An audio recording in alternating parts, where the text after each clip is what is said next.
Olá, começando mais uma análise profunda aqui no Deep Dive. O material de hoje é um artigo que, olha, provocou bastante debate interno aqui. Uma resenha crítica do André Medeiros, lá da Advoco Brasil, sobre o famoso livro Antifrágil do Nassim Nicholas Taleb. Ah, sim. Um tema quente. Pois é. A ideia de antifragilidade, sabe?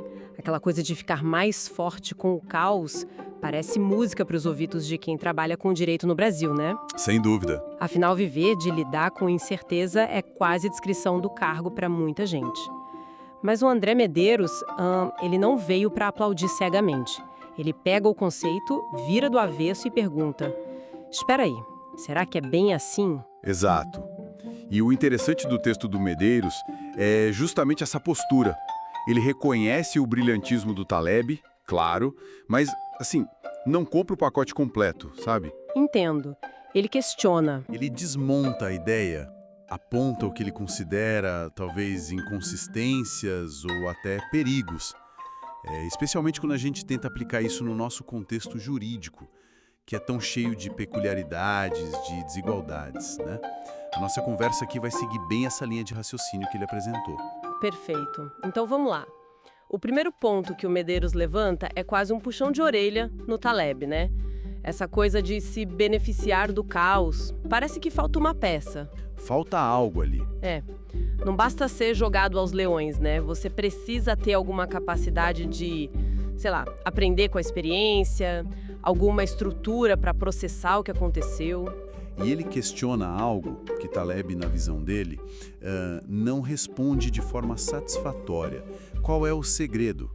Porque alguns saem fortalecidos de uma crise, de uma mudança abrupta, enquanto outros são completamente devastados. Boa pergunta. O Medeiros sugere que a resposta não está só na exposição ao evento em si, mas talvez na preparação, nos recursos que a pessoa tem, talvez até na sorte, fatores que o modelo do Taleb parece subestimar um pouco. E o Medeiros usa uns termos fortes, né? Premissas ocultas, paradigmas restritivos, para descrever o pensamento do Taleb. Sim, é como se ele dissesse que o Taleb fica tão focado na beleza da não linearidade, do inesperado, que acaba esquecendo que no direito, coisas como estabilidade, previsibilidade, bom, elas não são defeitos. Pelo contrário, né? São a base da segurança jurídica. Uma conquista civilizatória importante, eu diria. Exatamente. E aí vem a provocação do Medeiros que eu achei particularmente interessante. Qual? Será que o caminho inteligente é mesmo buscar mais exposição ao caos?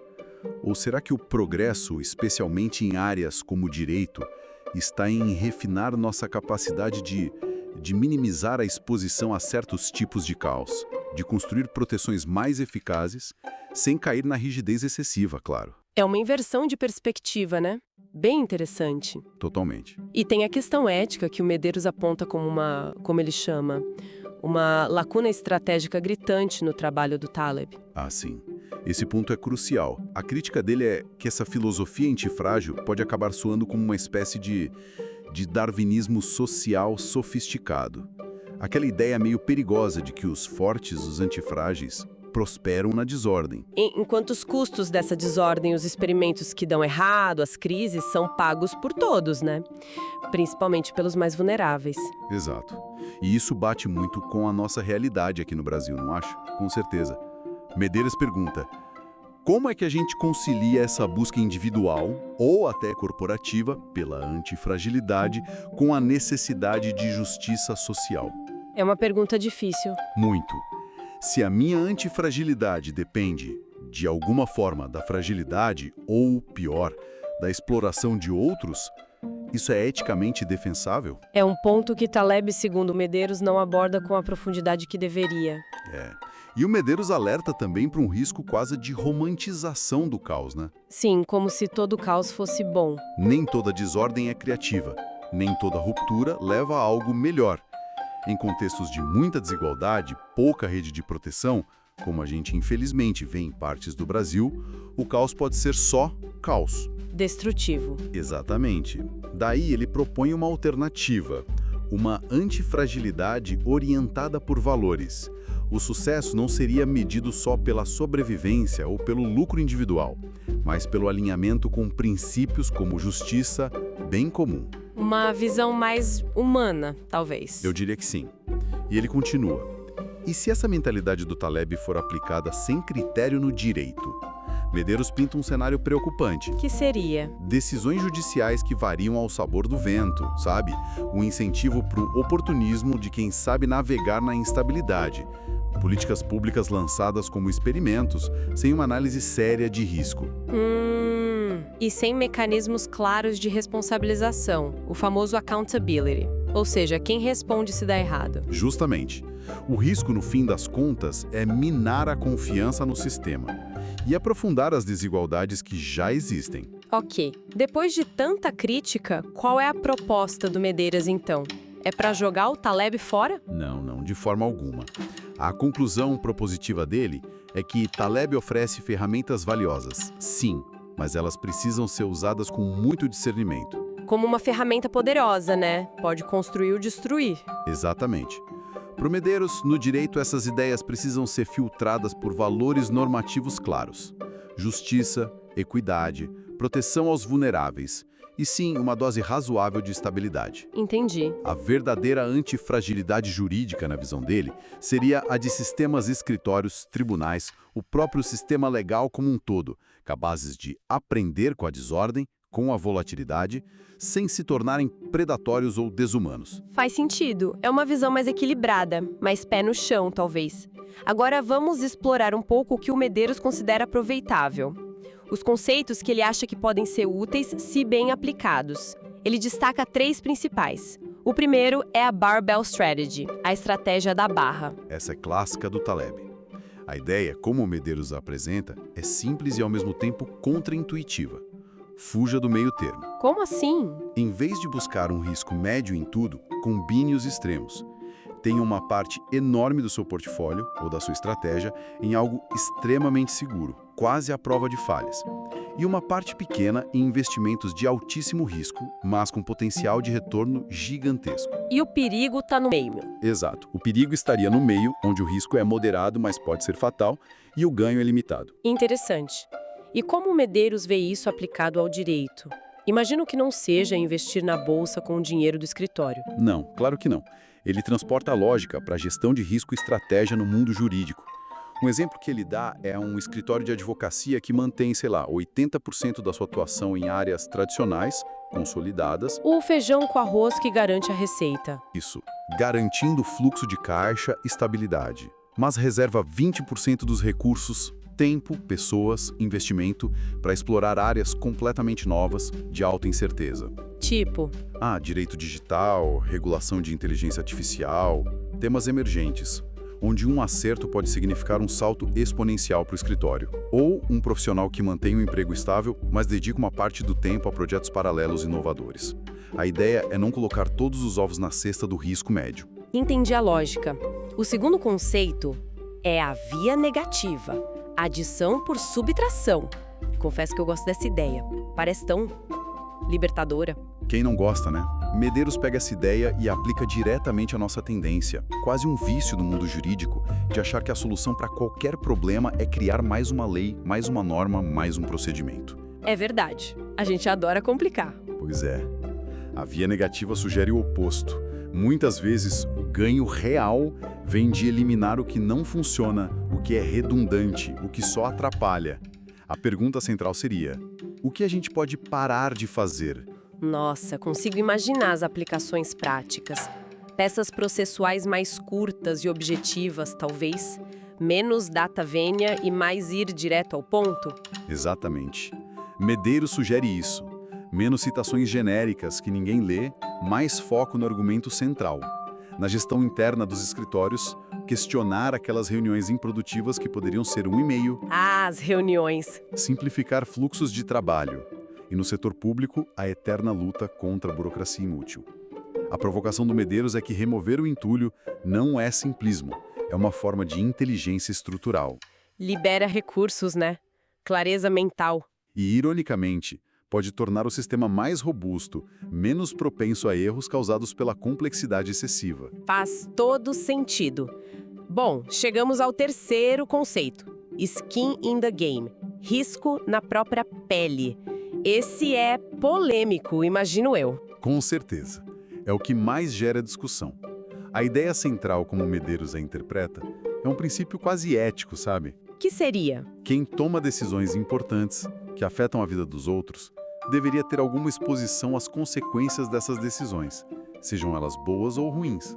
É uma crítica direta àquela torre de marfim, onde às vezes decisores importantes, Legisladores, gestores públicos. até mesmo juízes em certas situações, parecem operar sem sentir diretamente o impacto das suas canetas na vida real das pessoas. Mas como isso funcionaria na prática no direito? Especialmente no judiciário, que preza tanto pela imparcialidade. Não dá para querer que o juiz tenha interesse pessoal no resultado da causa. Claro, claro. E o Medeiros aborda essa complexidade toda. Não se trata de transformar o juiz em parte interessada, obviamente. Isso seria o fim da justiça. Ufa! Mas ele sugere pensar em mecanismos que criem algum tipo de conexão entre a decisão e suas consequências reais, promovendo maior responsabilidade. Ele menciona exemplos como advogados com estruturas de remuneração que alinhem seus interesses aos do cliente de forma mais profunda. Além dos honorários de êxito tradicionais? Talvez pensar em modelos diferentes.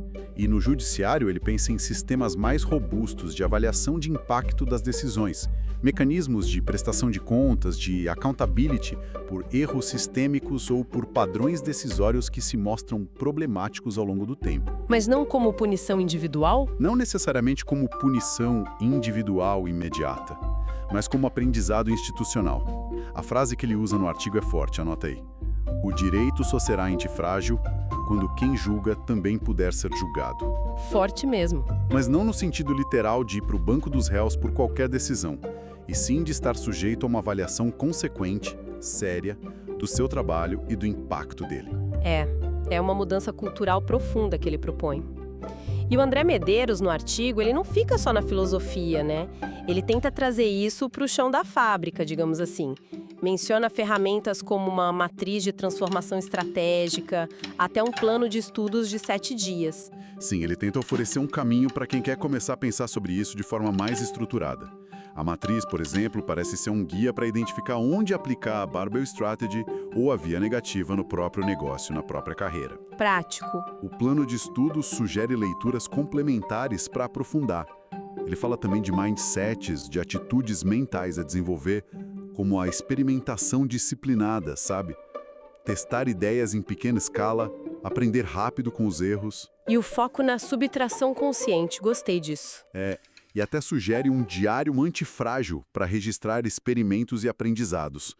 É um esforço para tornar o conceito mais acionável, mais palpável. Ele também contextualiza o próprio Taleb, né? Falar das bases teóricas, estatística, filosofia estoica e do momento em que o livro surgiu ali, logo depois da crise financeira de 2008. Exato. E esse ponto é crucial na análise do Medeiros. Ele argumenta que a perspectiva do Taleb é muito marcada por um contexto específico.